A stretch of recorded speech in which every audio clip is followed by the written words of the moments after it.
ദൈവനാമത്തിന് മഹത്വം ഉണ്ടാകട്ടെ. നോമ്പ് ദിന ധ്യാനത്തിലേക്ക് ഏവർക്കും സ്വാഗതം. ഇന്നത്തെ ചിന്തയ്ക്കായി തിരഞ്ഞെടുത്തിരിക്കുന്ന വിഷയം കരുത്തരാകുക. അതിനാധാരമായി എടുത്തിരിക്കുന്ന വേദഭാഗം ഫിലിപ്പിയർ 4:6-13 വരെ.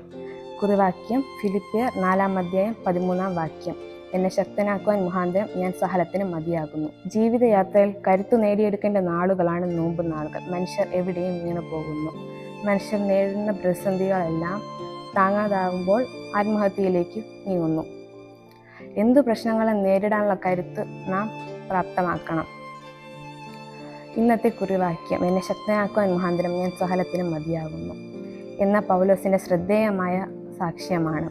കഠിനമായ ദാരിദ്ര്യവും പട്ടിണിയും മർദ്ദനങ്ങളും എല്ലാം ഏൽക്കേണ്ടി വന്നിട്ടും അതിലൊന്നും പതറിയില്ല. കാരണം തന്നെ അതിനെല്ലാം അതിജീവിക്കാനുള്ള കഴിവ് ദൈവം നൽകുമെന്ന ആത്മീയ ദർശനം ഉണ്ടായിരുന്നു. പ്രിയരെ, പ്രതിസന്ധികളില്ലാത്ത ജീവിതം നമുക്ക് സ്വപ്നം കാണാൻ സാധ്യമല്ല.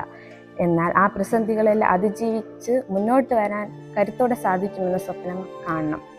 കൊടുങ്കാറ്റിലും വീഴാത്ത മരങ്ങളുണ്ട്. കഠിനമായ രോഗം ബാധിച്ചിട്ടും അതിനെയെല്ലാം പുഞ്ചിരിയോടെ നേരുന്നവരുമുണ്ട്.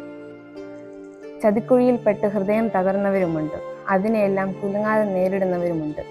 ഇവരാണ് ജീവിതത്തിലെ യഥാർത്ഥ കരുത്തർ. ജീവിതത്തിൽ നാം നേരിടുന്ന പ്രതിസന്ധികൾ നമ്മെ പൊന്നാക്കി മാറ്റാനുള്ള ദൈവം നൽകുന്ന ദൈവിക പദ്ധതികളാണെന്ന് തിരിച്ചറിഞ്ഞ് തോറ്റുപോകാതെ മുന്നോട്ട് പോകാൻ ശ്രമിക്കണം. ക്രിസ്തുവിൻ്റെ കഷ്ടാനുഭവം പുനരുദ്ധാനത്തിലൂടെ നാം ആർജിച്ചെടുക്കണം. അതിന് ഈ നോമ്പ് നാളും നമുക്ക് സാധ്യമാകട്ടെ. ആമേൻ.